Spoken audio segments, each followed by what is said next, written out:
ثابت سے حضرت ثابت روایت کرتے ہیں عن انس، حضرت انس رضی اللہ تعالی عنہ سے، ان نفرا من اصحاب النبی صلی اللہ علیہ وسلم کہ حضور اکرم صلی اللہ علیہ وسلم کے صحابہ میں ایک جماعت نے، نفر ایک جماعت نے حضور پاک صلی اللہ علیہ وسلم کے صحابہ میں سے سألو سوال کیا، پوچھا، کس سے؟ ازواج النبی صلی اللہ علیہ وسلم، ازواج نبی سے، یعنی ازواج مطہرات سے، امہات المومنین سے سوال کیا صحابہ کی ایک جماعت نے۔ کیا سوال کیا؟ کیا سوال کیا؟ ان عملہ فی السر، آپ صلی اللہ علیہ وسلم کے عمل کے بارے میں، فی السری تنہائی میں۔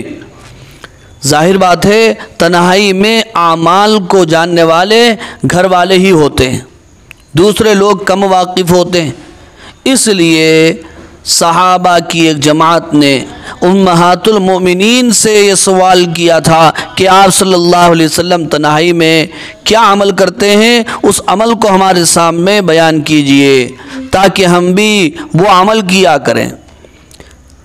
تو ازواج مطہرات نے آپ صلی اللہ علیہ وسلم کے اعمال اور آپ صلی اللہ علیہ وسلم کے مجاہدے اور قربانی اور آپ صلی اللہ علیہ وسلم کی کثیر عبادت کا ذکر فرمایا کہ آپ تنہائیوں میں ایسی ایسی عبادت فرماتے ہیں اور اتنی دیر تک آپ کی عبادت ہوتی ہے، اتنا آپ کا لمبا قیام ہوتا ہے، پاؤں مبارک پر ورم آ جاتا ہے، ایسی آپ عبادت کرتے ہیں۔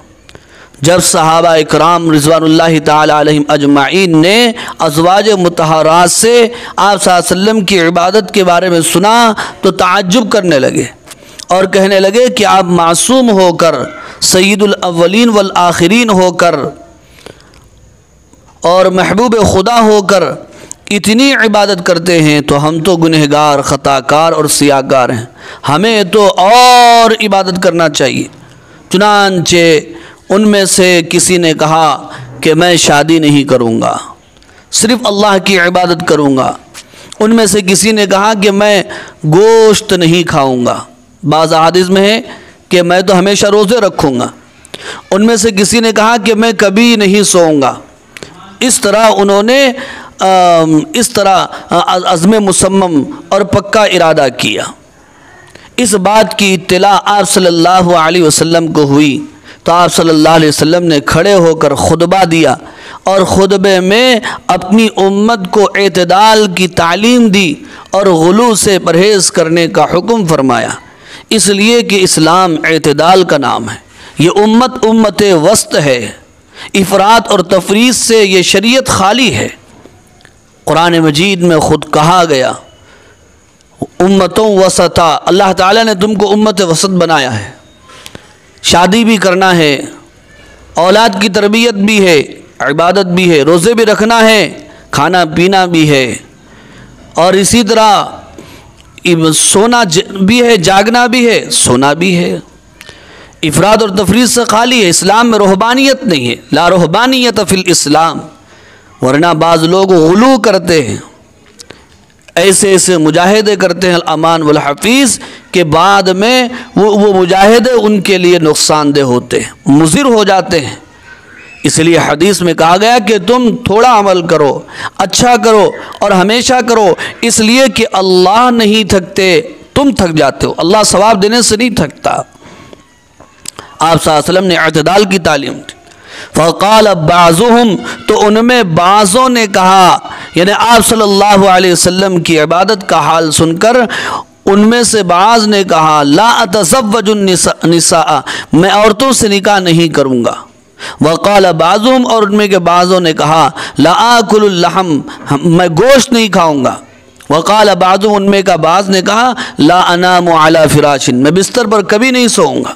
آپ صلی اللہ علیہ وسلم کو اس کی اطلاع ملی، فحمد اللہ واثنى علیہ، آپ نے خطبہ دیا، خطبے میں پہلے آپ نے اللہ کی تعریف فرمائی، واثنى علیہ، اور اللہ تعالیٰ کی بزرگی بیان فرمائی اور ثنا بیان فرمائی۔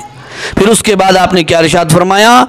فقال ما بال اقوام، آپ نے فرمایا لوگوں کو کیا ہو گیا، یعنی آپ صلی اللہ علیہ وسلم کی خطاب کا عجیب انداز تھا، اور اصلاح کا اور حکمت کا عجیب طریقہ تھا۔ نام لے کر کسی کی اصلاح نہیں فرماتے تھے، علی الاطلاق جملے آپ فرماتے تھے تاکہ جس کے بارے میں کہا گیا اسے ڈائریکٹ نہ لگے اور وہ خفت اور ندامت محسوس نہ کرے۔ اشاروں اور کنایوں میں آپ بات فرما دیتے تھے تاکہ سب کی اصلاح ہو جائے، اور خاص طور پر جن کے ساتھ یہ حالات پیش آئیں ان کی اصلاح ہو جائے۔ تو آپ نے فرمایا ما بال اقوام، لوگوں کو کیا ہو گیا، قالوا کذا و کذا، وہ ایسی ایسی باتیں کرتے ہیں۔ پھر آپ نے اپنا عمل بیان فرمایا کہ میں رسول اور پیغمبر ہوں، میں تمہارے لیے اسوہ اور نمونہ ہوں، تو میری سنت کو مت چھوڑو۔ اگر تم میری سنت کو چھوڑ کر، میرے طریقے کو چھوڑ کر اپنا عمل اختیار کرو گے تو گمراہ ہو جاؤ گے۔ میری سنت کیا ہے وہ سنو۔ میری سنت یہ ہے کہ میں نمازیں بھی پڑھتا ہوں، عبادت بھی کرتا ہوں، سوتا بھی ہوں، روزے بھی رکھتا ہوں، افطار بھی کرتا ہوں، نکاح بھی کرتا ہوں، عبادت بھی کرتا ہوں، یہ میری سنت ہے۔ میری سنت سے جو منہ موڑے گا وہ میرا نہیں ہوگا۔ میرا ہونے کے لیے میرے راستے پر اسے چلنا ہوگا، روزہ بھی رکھنا ہوگا، افطار بھی کرنا ہوگا، سونا بھی ہوگا، عبادت بھی کرنا ہوگا، نکاح بھی کرنا ہوگا، کمائی بھی کرنا ہوگا، بیوی بچوں میں بھی رہنا ہوگا، پالنا ہوگا، پھر تسبیح بھی کرنا ہوگا، عبادت بھی کرنا ہوگا، مجاہدے کرنا ہوگا۔ یہی دراصل اللہ تعالیٰ آزمانا چاہتے ہیں۔ یہ نہ ہے کہ یہ ساری یہ چیزیں عبادت نہیں ہے، شادی کرنا عبادت نہیں، یہ بھی عبادت ہے، معاملات بھی عبادت ہے، کاروبار بھی عبادت ہے، اکل حلال کو سب سے بڑی عبادت کہا گیا ایک اعتبار سے۔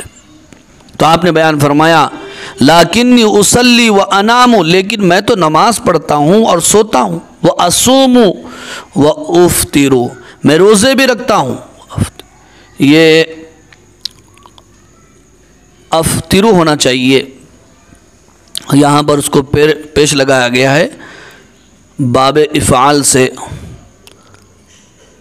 افطر یفطر افطارن، افطار کرنا ہے نا، تو کیا ہوگا، وہ افطر، میں افطار بھی کرتا ہوں، وہ اتزوج النساء، اور عورتوں سے نکاح بھی کرتا ہوں۔ فمن رغب عن سنتی فلیس منی، جو میری سنت سے اعراض کرے، منہ موڑے، فلیس منی، تو وہ میرا